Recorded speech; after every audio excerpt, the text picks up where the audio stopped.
Welcome, I'm Rose Aguilar, and this is Your Call's special series, The Authoritarian Playbook. Today, we're discussing the Trump administration's unprecedented attacks on museums and cultural institutions. Shortly after taking office, Trump issued an executive order accusing the Smithsonian museums of promoting divisive, race-centered ideology. The order calls on J.D. Vance and other members of the administration to, quote, remove improper ideology from Smithsonian museums, education, and research centers, and the National Zoo, end quote. On August 19th, on his Truth Social, Trump wrote, quote, the Smithsonian is out of control, where everything discussed is how terrible our country is, how bad slavery was, and how unaccomplished the downtrodden have been. Nothing about success, nothing about brightness, nothing about the future.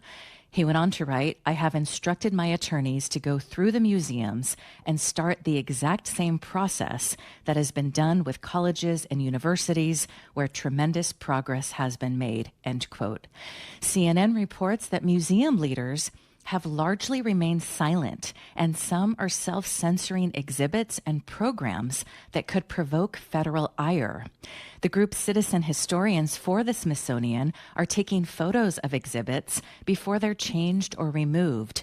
Over 750 people are volunteering, and in just 5 weeks, the project has documented more than 30,000 photographs and videos. Joining us to discuss what's at stake and the precedent this sets are two guests. Dr. Peniel Joseph is professor in the Lyndon B. Johnson School of Public Affairs and Department of History at the University of Texas at Austin. He's also the university's Barbara Jordan Chair in Ethics and Political Values and founding director of the Center for the Study of Race and Democracy. Professor Joseph focuses on the intersection of race, democracy, civil, and human rights. He's the author and editor of 8 books, including his latest, Freedom Season, How 1963 Transformed the Civil Rights Revolution. Hi, Professor Joseph. Thank you so much for joining us. Hi, thank you for having me. Great to have you. Dr. Saida Grundy is feminist sociologist of race and ethnicity studies and associate professor of sociology and African American Black diasporic studies and women's and gender studies at Boston University. Her research focuses on formations and ideologies of gender and politics within the Black middle class and elites, specifically men. Professor Grundy is author of the award-winning book, Respectable, Politics and Paradox in Making the Morehouse Man. Hi, Professor Grundy. Thank you so much for joining us. Thank you. It's really great to be on and to be joining my longtime friend and colleague, Peniel Joseph. Well, it's great to have both of you. Before we dive in and talk about the Smithsonian museums, I'd like to ask both of you what it's like to be professors in this climate. We recently invited a professor from Southern California to join us, and they said, I'm laying low right now because my family is receiving death threats. Unfortunately, I cannot join you. So, Saida, let's start off with you. What is it like to be a fairly outspoken professor in this climate?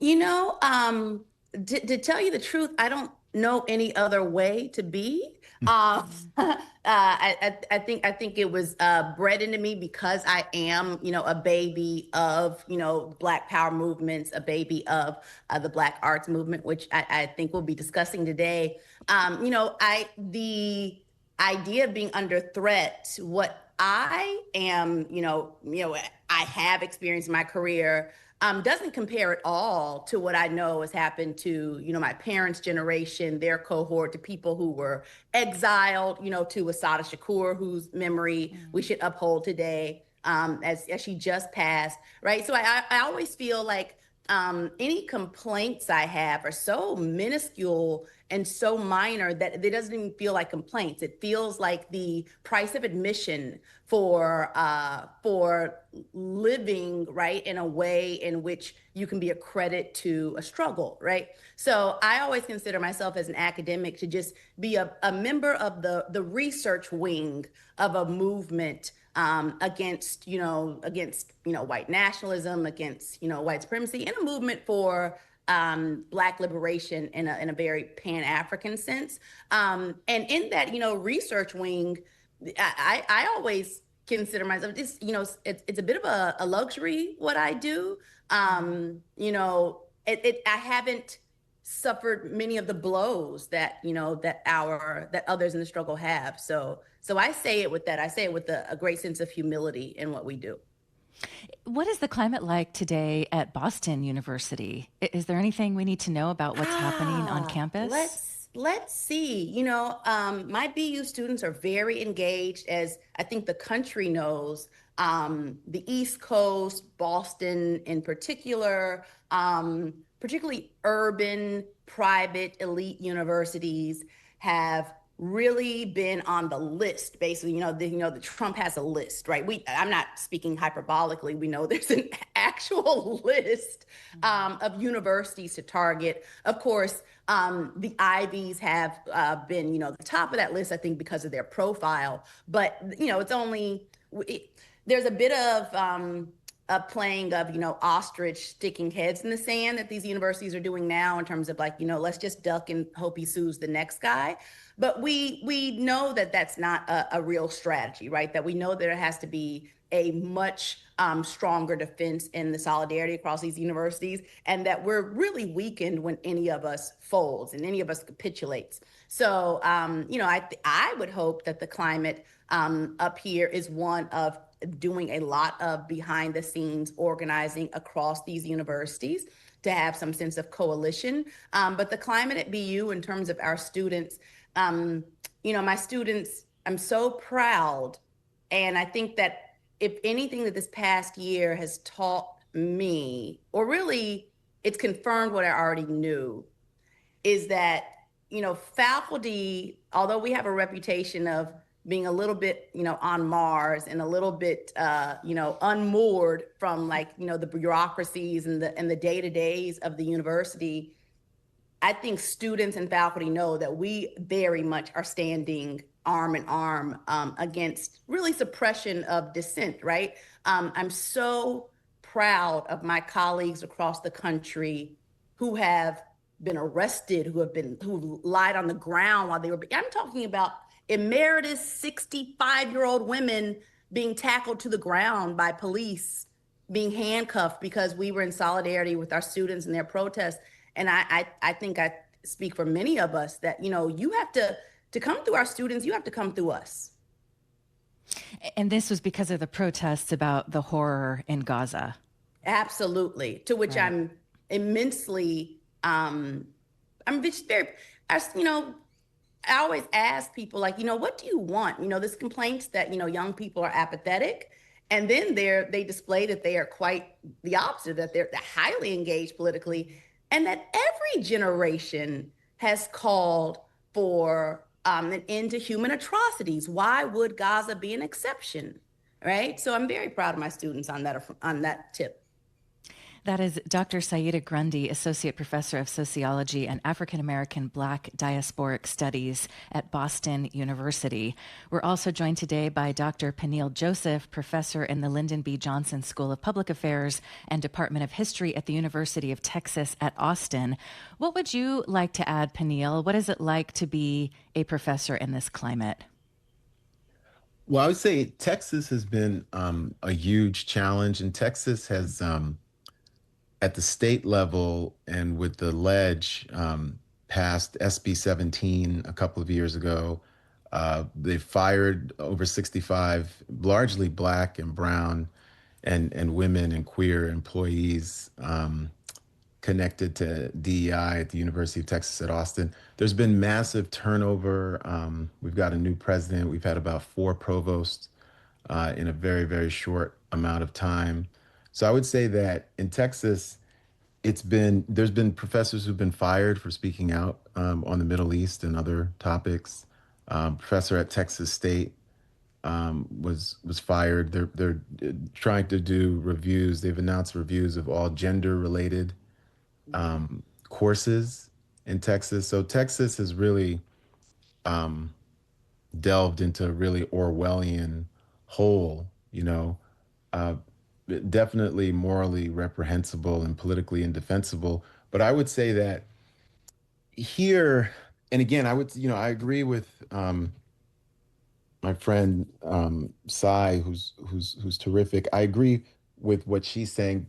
I think that all of us who are faculty, and this reminds me of studying Reconstruction and the Civil Rights Movement, it really is state by state and local. So over here, what we're experiencing here, just like I don't know exactly what people are experiencing in Boston or Mississippi, I don't even know exactly what people are experiencing in Houston, but Austin, it's really, really bad. So Austin, so there is, and I think faculty have tried, but um, it's been an enormous challenge, and especially for Black faculty, for female faculty, Black women faculty, queer faculty, disabled faculty, it's really been a series of public and private humiliations that they didn't really deserve because these are human beings. So it's been very, very painful. It's been very, very difficult. And, I can't, what I won't do as a historian is just compare eras. What I'll say is that everybody sort of has to face the challenges of their own eras, right? And so it's been really a hugely dispiriting time, even as those of us who are um, in movements and we have friends and family and we have solidarity there. That's true. But it's kind of like, Toni Morrison teaches us that, racism is there to distract us from our work, right? So it's prevented a lot of healing and a lot of creativity and a lot of art, even as some of that art is still going to flow, the rose through the concrete, it's still coming up, but it's really done. And I was talking about this at Asala. I was at our convention for the Black Scholars conventions. Over 1,200 of us were there in Atlanta, Association for the Study of Afro-American Life and History, which was an organization founded by Carter G. Woodson in 1915. And he, the Miseducation of the Negro, Harvard PhD. But it's such a great conference because you have so many Black women and men and young scholars who get together annually. But people came in the spirit of real healing and solidarity and love and justice, because what's happening, and again, I've talked to my colleagues in Florida, talked to colleagues in Ohio, obviously other Texas colleagues.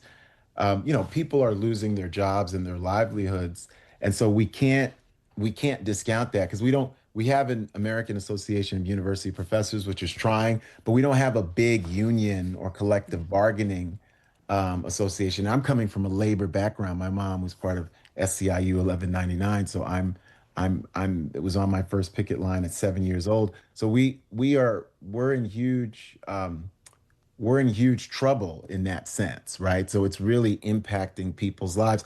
And there are a lot of people who are very, very courageous, but there are some people who are trying to just protect their families and pivot because people have children. I'm a father. People have children and have health care for them. Sometimes they have children who have chronic illnesses, which means if they lose their jobs, if they have a child who has diabetes, type 1 diabetes, if they have a child with any kind of chronic illness, that's a huge impact on their child for speaking truth to power. So this has been a enormously difficult time, which makes people have to think about their moral and ethical choices in different ways. Because the more resources we have, the more principled we can be in our actions and our activities. I can say this as a father: if if if if it was between my daughter's life and having to steal food for her so she could eat, I'm robbing everybody in terms of for my baby Absolutely. girl. So it's those we've all had to reassess. But I will say this: what's happening right now is wrong. It's morally wrong. It's reprehensible, and you can see why Dr. King wrote Letter from Birmingham Jail, because there's so many people, um, and it's not just white people. There's so many people who are willing to capitulate in the face of what is wrong and what is morally and politically evil and unjust. And I think for a lot of us who are Gen Xers and millennials, this we had not been alive long enough to see this. So Mm-hmm. I'm Mm-hmm. 52. We hadn't been long enough alive to see it at this level. And the media capitulating, not present company, right? But the media capitulating, and look, PBS being bankrupted, right? So we're seeing something that in the history of modern America we had never seen, because even the McCarthy period wasn't as successful in its proliferation and weaponization of justice and racial equality as this current period. And it's been really disappointing to see the number of people and institutions and organizations and outlets who capitulate. And that's why, again, when we talk about whether we talk about the museums or the Middle East or homelessness or poverty, you want justice for everyone. Because when you silo a part of the world and say it's okay to mistreat these people for whatever reason, we all become affected. We're implicated in that, but it boomerangs back to us, which is what Malcolm said about chickens coming home to roost. So Yeah. it's been a really Yeah. difficult time. I think you make so many good points, especially about what is at stake for people who have families to feed.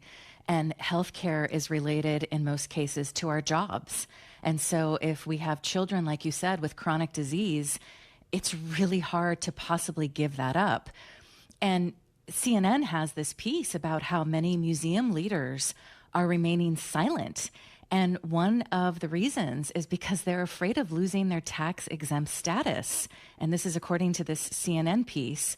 And I want to give credit to Jackie Palumbo for writing this. And she's spoken to people who say, if museums lose their tax exempt status, the small museums just can't make it. And so these small museums might have to shut their doors, and then people lose their jobs and their livelihoods. And Saida, this is something that I feel has not gotten much attention about Yeah. all of these government workers who are losing their jobs. And then to focus on the museums, which we're talking about today, there's so much at stake. These people do not want Trump's attention. Yeah, absolutely. And really, again, bravo to the journalists who have really done their job about tracking this. So we know that federal employees, partly because of where DC is located, have been disproportionately, Black, historically, and the layoffs, the firings, right, the clearinghouse has affected disproportionately Black women in particular. I really appreciated a piece a few months ago in the Times about this is a style of affirmative action that's for white men only, right? We see this replicated throughout these various branches of the government right now, and the government overreach. So government reach into, universities, government reach into the arts community has been about the erasure and the elimination of really just people they believe who should not have a voice or should not have authority in any of these institutions. And it's absolutely disproportionately affecting people who are already vulnerable, who are already socially vulnerable, et cetera. I keep using, to give your listeners a sense of the scope of what's at stake here, I keep using the analogy of the Sahara Desert, which was once the Sahara Savannah, which was once verdant and lush and green. And there's a vast ecological system that it takes to not only sustain that savanna, but to expand it, right? Everything from the bat guano to the predators, to the prey, to droplets of pollen on leaves of palm trees sustains that ecosystem. But it only takes one resource to evaporate it, right? Like the withdrawal of water is what creates a desert, but you can't water a desert to recreate a savanna, right? So we're looking at 50, 100 years of consequence from what's happening now. And it's not something that can just be restored by watering it with money again. All right. We're losing an ecosystem on which we all depended for knowledge, for truth, for the arts. Right. And this is another good point. And for people who want to read the piece you just cited, it's so important. In Trump's federal workforce cuts, Black women are among the hardest hit by Eric Green. Before we go to break, just because so much of what we're covering these days is pretty dark, to be frank, I want to make sure that we actually celebrate some of these museums, because there's so much focus on the things that Trump has said. I mean, to think on one hand, you just shake your head, but at the same time, to think that he wrote the Smithsonian is too focused on, quote, how bad slavery was. Before we go to break, can we just celebrate the National Museum of African American History and Culture? Because it is such an amazing museum. I'll never forget the first time I walked into that museum.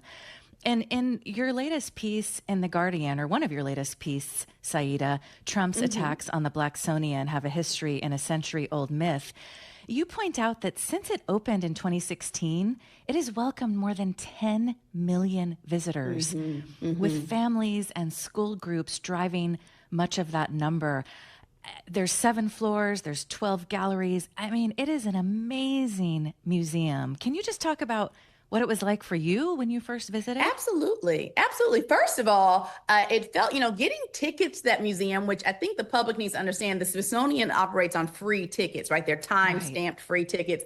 But getting tickets to that museum was like getting tickets to a Beyonce concert. I had to have my friends in government hook me up with tickets for my family. It just felt like I had a Willy Wonka golden ticket. And went with my family. My nephews were very small at the time.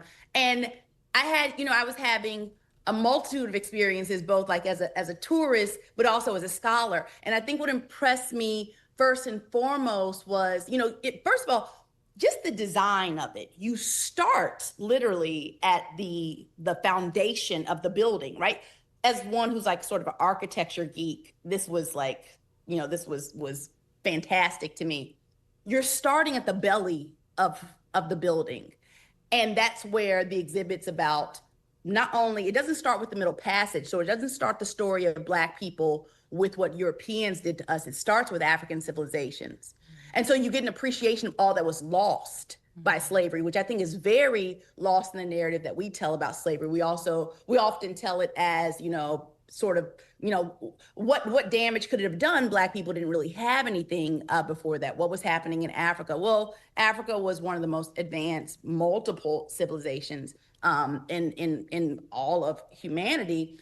And so it starts there. And so you get this tremendous through line. And I just remember thinking as a scholar, one, recognizing the name, recognizing my colleagues' work in all of these, right? Like, oh, I know the historian whose, book this would be, based on. I know who does, Queen Jenga. I know, recognizing that. And so having this real appreciation for how much consulting the museum organizers did with these experts, and just feeling all of my senses were just immersed in this guided tour that I felt like, I could spend weeks in here.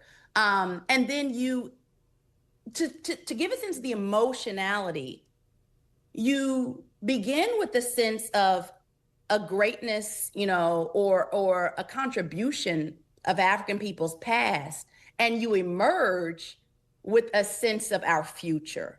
Mm-hmm. And I can't stress enough how necessary that was. And, particular gratitude expressed to Secretary Lonnie Bunch, the fights he has fought behind the scenes. He is just such a politically savvy, really informed secretary of the Smithsonian. He is on the ground every day with his staff, with his curators, to really emerge with this great sense of not just hope in a very, canned way, but this real sense of this isn't the last of our chapters. Mm. That's what that museum really gave me. Well, I'd love to get your thoughts on this, Peniel, after a break. But before that, I want to play a clip. So, Lonnie Bunch is the secretary of the Smithsonian Institution, first African American head of the Smithsonian, first historian leading the Smithsonian. In 2015, he was founding director of the National Museum of African American History and Culture. And in 2015, 60 Minutes ran an incredible piece about what it took to build and create the museum. And Scott Pelley asked founding director Lonnie Bunch what America will have when the museum is finally complete. America will have a place that allows them to remember how much we as a country have been improved, changed, challenged, and made better by the African American experience. They'll have a place that they can call home, but they'll also have a place that will make them change. And I hope that you take the 13 minutes to watch the 60 Minutes piece, because it is so incredible to learn about and see how this incredible museum was built. Just to think about how many hours people spent, the decisions that were made, how they came up with the text, where they got all of these objects. That is an incredible part of this story. Families just came with so many objects from their ancestors and wanted the public to see. They wanted the public to learn about their past and about their families. So you can find that piece at kalw.org, click news, and then your call. Today we're joined by Dr. Saida Grundy, feminist sociologist of race and ethnicity studies and associate professor of sociology and African American Black diasporic studies at Boston University, author of Respectable: Politics and Paradox in Making the Morehouse Man.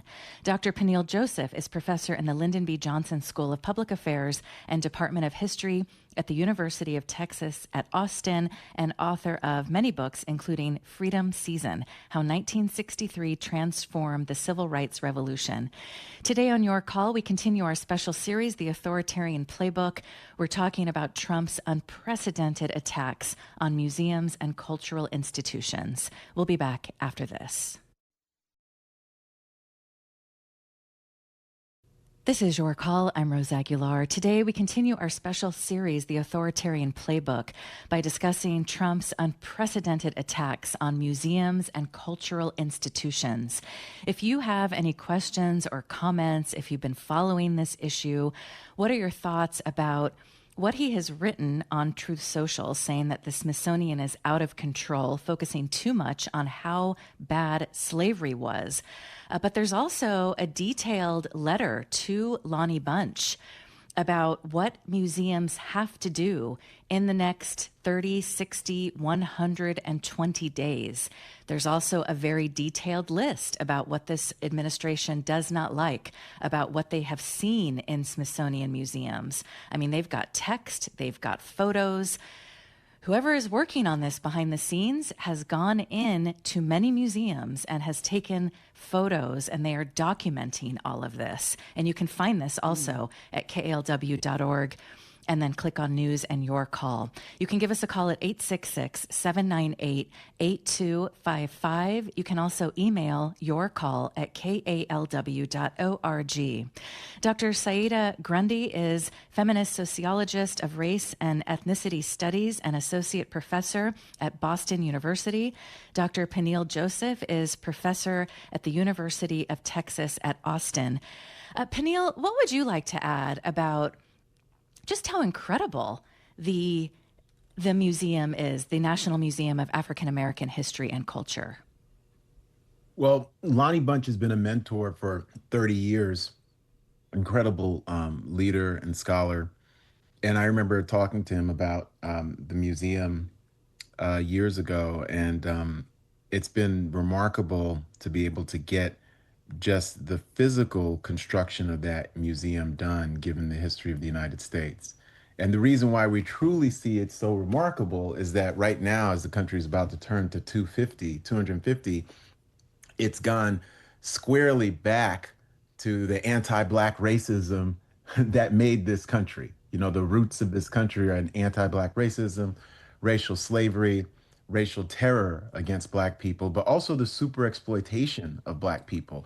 We are the first mortgage securities, and there's great scholarship where we were financialized. It's not just about selling and buying us, but we were collateral and leverage, and we created the first global markets. If you read Sven Beckert's Empire of Cotton, if you read Craig Wilder's Ebony and Ivy, when you read the scholarship on racial slavery and capitalism, right? Certainly Eric Williams, certainly W.E.B. Du Bois, Black Reconstruction. Um, we are all these things, right? And so what's extraordinary about the Smithsonian, the National Museum of African American History and Culture, which we call NEMAC in the Black community, that's what we call it, is the very fact that we were able to build that, to tell our story. And Lonnie, Secretary Bunch is right when he said that in the 60-minute speech. What's so important about museums and memory is their narrative power, right? And so the reason why the Smithsonian is so important, and one thing, President Trump is wrong. It doesn't just tell a sad sack bad story. It tells a very rich story of from Professor Grundy said, even pre-slavery. Because again, our history. One thing we have to get clear: our history doesn't start with racial slavery. Our history starts in Africa, and then from Africa, because of the transatlantic slave trade, we end up global. So we end up in South America and Latin America. We end up in the Caribbean and the Antilles and Haiti and Jamaica. Vince Brown has the great book Tacky's Revolt on Jamaica. So we end up there, and it tells that story in its totality, but it also tells the story of African Americans who truly believe in multiracial democracy and have helped transform this country for everyone. So our experience of pain and terror becomes a universalizing experience for justice and love in public. And it tells that story in a dramatic way, all the way up into the hip hop, Black arts, cultural production, the music, the sports. And the final thing I'll say is that when you bring students there and when you bring young people, and I brought my children there, and I've visited the museum over a dozen times, and I wrote something for their first anthology of African American history on the civil rights part. What's so great about the museum is the care that's taken place to share our narrative, right? And so the reason why Trump is trying to take over museums, just like the media, and you think about the Washington Post and Jeff Bezos and the firing of Karen Attiah, what's going on there is that this is about shaping the narrative, because ever since the Civil War, America has had two competing narratives. One is a Reconstructionist narrative of multiracial democracy. And you think about Black women and men as real co-leaders in that narrative. And then the other is a redemptionist narrative of white supremacy, right? And what the reason why they're really upset about the Smithsonian is that physically they can't destroy it. You see the David J and the design, and it's so beautiful. And that's the first time something like that was built with federal money in the history of the Republic at that grand scale. Because our museum, and I think of NEMAC as our museum, is bigger than the Native American. It's bigger than the African museum there. And I visited all the museums, the Jewish museum. It's all great. The American History Museum. But you see the number of floors, and Cy, the great food that's there to eat. Oh, when you go over there, I mean, I've had Haitian James food. Beard winning. I've had Haitian food and Jamaican food and Guyanese food and West African food. You get food from Zimbabwe, Tanzania, from Europe. It is an experience, And the thing is, it's about Black people because we are Americans too. That's the whole thing, right? Like we are quintessential Americans in the most aspirational, positive sense if we say e pluribus unum, out of many one, for real, where we're not saying out of many here are the people to be excluded. We're going to exclude the Black women, we're going to exclude the trans people, or Jewish or Palestinian or anybody. We always say everyone counts, right? Either we all count or none of us counts. And people don't, this Trump administration and their followers are not only are they not vibing with that, they have a complete message of unfreedom and authoritarianism. Because how are you going to control how people think and what people teach if you're all about freedom and the Second Amendment, right? So if you want to brandish these guns in the name of freedom, you're not supposed to have a thought police and a secret police and ICE detentions and throwing people out, right? You can't have it both ways. And that's exactly what they're doing. So NEMAC is a testament to Black people's our resilience, but also it's a testament to the love of each other, but the love of another country. Baldwin teaches us that, where, and so does Toni Morrison, we were trying to build another country, right? A country that was equitable for all the people. And the only way you could get there is to tell the country's experience in its totality. And it's not just a negative experience. Because remember, there are white, Hispanic, queer, other people who were actually in solidarity with us during these years, right? So they weren't, and it's this, I won't use the word allyship because we see what that amounts to over the last 5 years since George Floyd, right? It's meaningless. But there are some people who will be in solidarity with us, and that's very, very meaningful. Well, you talked about where the National Museum of African American History and Culture is located. And doing this show, it was so interesting to learn about where it could have been located if it weren't for people like Lonnie Bunch speaking up. So I want to play another clip. In early 2020, Democracy Now!'s Amy Goodman spoke with Lonnie Bunch, who at that time was the newly appointed secretary of the Smithsonian Institution. How does it feel, Lonnie Bunch III, to be the first African-American head of the Smithsonian and the first historian leading the Smithsonian? I think that for me, being the head of the Smithsonian is my way of thanking Frederick Douglass. In the 19th century, Frederick Douglass was denied the opportunity to speak at the Smithsonian by the Secretary of the Smithsonian. So when I became secretary, the first thought of my mind was, way to go, Fred. Wait, you have to tell that story. What actually happened? So Frederick Douglass was going to speak about abolitionism, and the Secretary of the Smithsonian said, we do not want anybody Black speaking at the Smithsonian. And Frederick Douglass never spoke there. So for me, this is about saying this isn't the same old Smithsonian anymore. So talk about the location of the museum and the battle you fought. You almost resigned over this. Normally, Congress tells the Smithsonian, put a building here. In this case, there was a concern that this would be the last spot on the mall. And many people were concerned that, should that be an African-American museum? And there were other spots that they wanted the museum to be. Places I still can't find. I don't know where the hell they were. But the notion was you had to make an argument where the museum should be, and let's convince the regents in Congress. So I made this argument that, the mall is where the world comes to understand what it means to be an American. And that means that story is incomplete. Look at those white buildings. Something's missing. And I said, the museum needs to be on the mall. But I realized that I didn't have any control over that. So I remember working with Kinshasa Coleman Conwell, who was my deputy, who was just brilliant. Please clap for her, because she did so much work.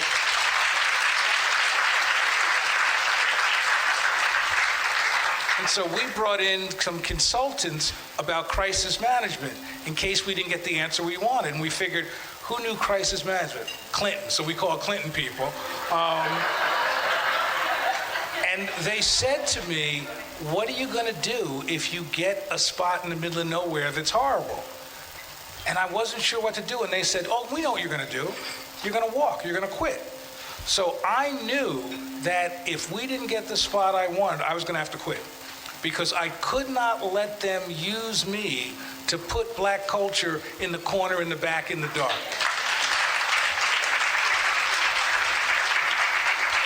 But I must admit, when the Smithsonian said, you'll be where we are on the corner of 14th and 15th and Constitution, all I could think about was the 14th and 15th Amendment. Here we come. That is Democracy Now!'s Amy Goodman speaking with Lonnie Bunch III, the newly appointed secretary of the Smithsonian Institution in early 2020. And Saida, I think what's so incredible about these two clips is if it weren't for doing this show today, I would not even know about this. Yeah. And so what I'm trying to do, because you don't want to just focus on the dark aspects of all of this. This is really giving us an opportunity to learn more. Absolutely. And Secretary Bunch has actually written a book about his experience, right? I consider it like a sort of a political crash course, right, on what it takes to build institutions, right, which is so important to our story of the liberation of marginalized people, right? Building institutions that last. So, credit to him, being the historian he is, of actually creating a historiography of the process of getting this institution done, which is absolutely marvelous. I've had the pleasure of meeting Secretary Bunch. He's a very avuncular figure. Like I always want to hug him because he's such a dad. Like, I'm like, will you please teach me how to fish and take me camping?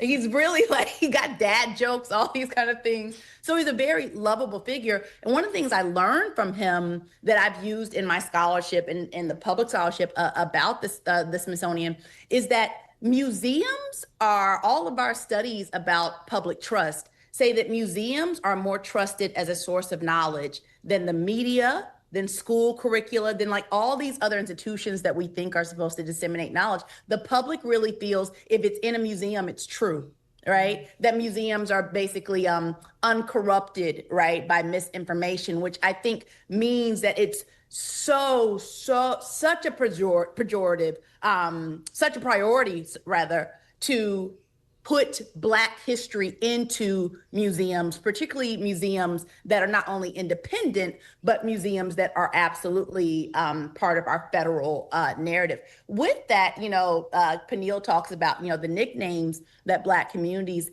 have for the Smithsonian. Another one is the Blacksonian. And I remember talking to Secretary Bunch, and he says, we call it the NMAAHC, we don't really, love the Blacksonian. And I remember, thinking the fact that when Black people nickname something, it means that we consider it ours. When we nickname something, it is often a source of claiming and love, right? Black people are notorious for giving you a nickname when we recognize you, right, as part of what matters to us.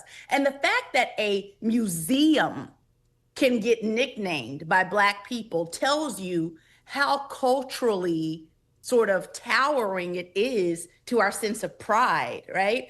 With that, though, and the goal of the show is to talk about, this authoritarian playbook.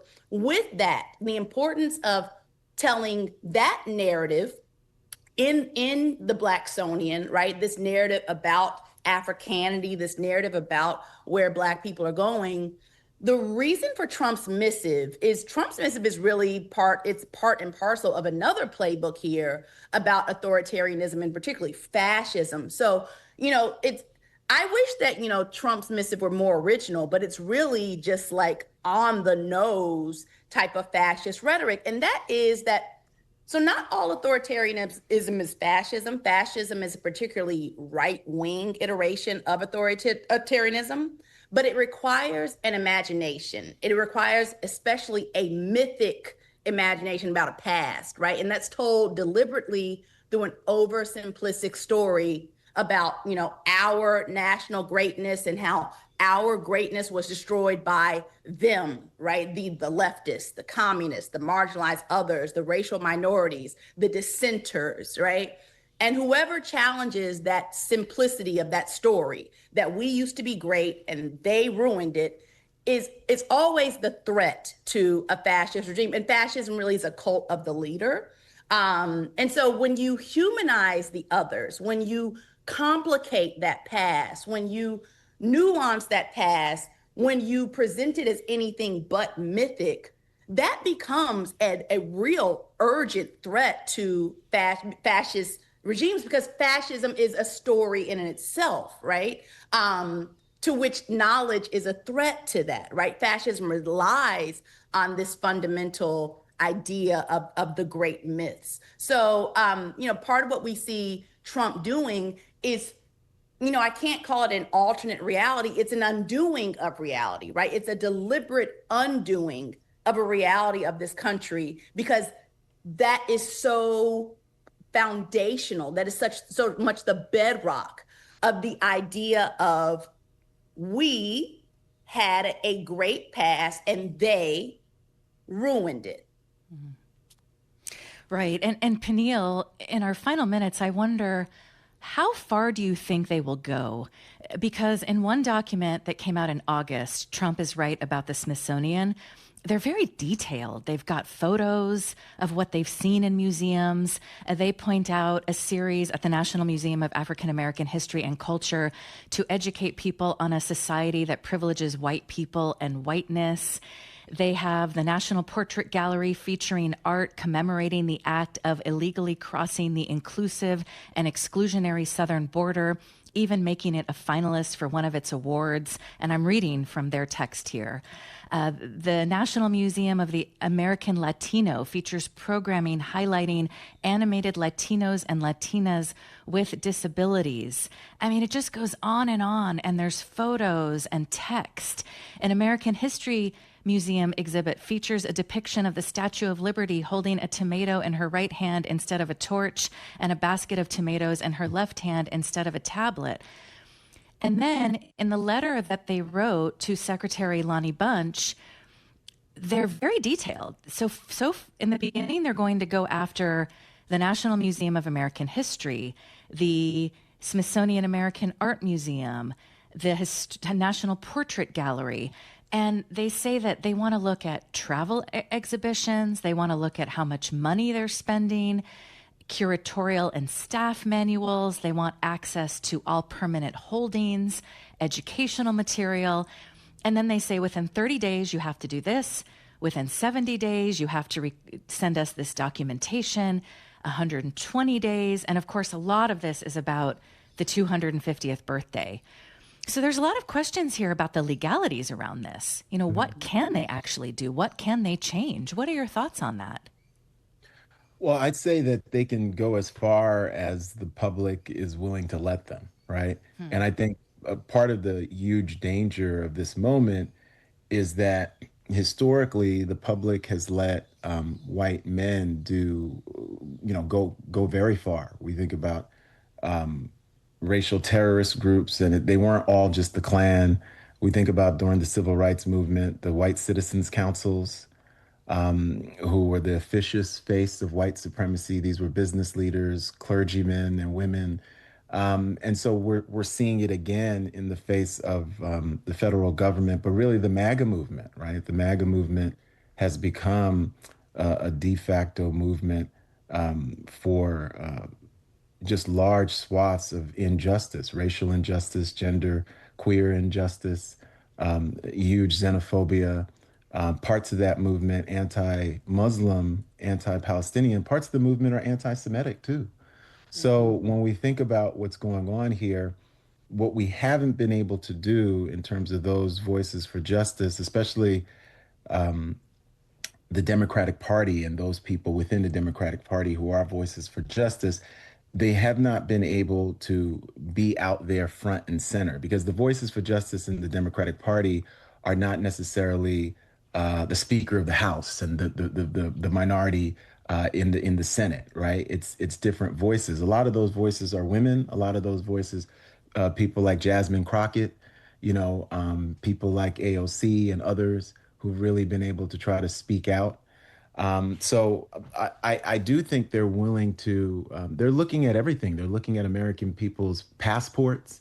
And this happened to Paul Robeson, who was really, his finances were obliterated. One thing, the illegality of this is beside the point. And this is what I mean. Authoritarians always do extra legal and extra judicial activities because they sense vulnerabilities in the system and in the institutions and the processes. So when we think about post-war America, the post-war American order globally from 45 to 2025, when we think about NATO and stuff, has collapsed. And in the racial justice order that provided for Barack Obama and Michelle Obama, I argue from 63 to 2013 in my book, that has also collapsed. We are in a post-consensus period, which is why you can fire professors, why you can dehumanize and diminish over 300,000 Black women just fired, and many Black men fired as well. And so a lot of this has to do now with, are we able to defend ourselves on the fly and defend ourselves and then create new institutions? Because it's not about recreating, because these institutions, they've served their purposes, but their collapse and their vulnerability shows us that they weren't built for the test of time. So if we want multiracial democratic institutions to save museums, but for our children and our grandchildren, we're going to have to create new ones, right? Yeah. You can say it within the structure of the Constitution, adding to the Constitution, but you're talking about creating new ones, including ending gerrymandering, right? Including having a robust voting rights for every single person. So a lot of this is just on us, and including imagining finally a flourishing, healthy community for all of us where we all count.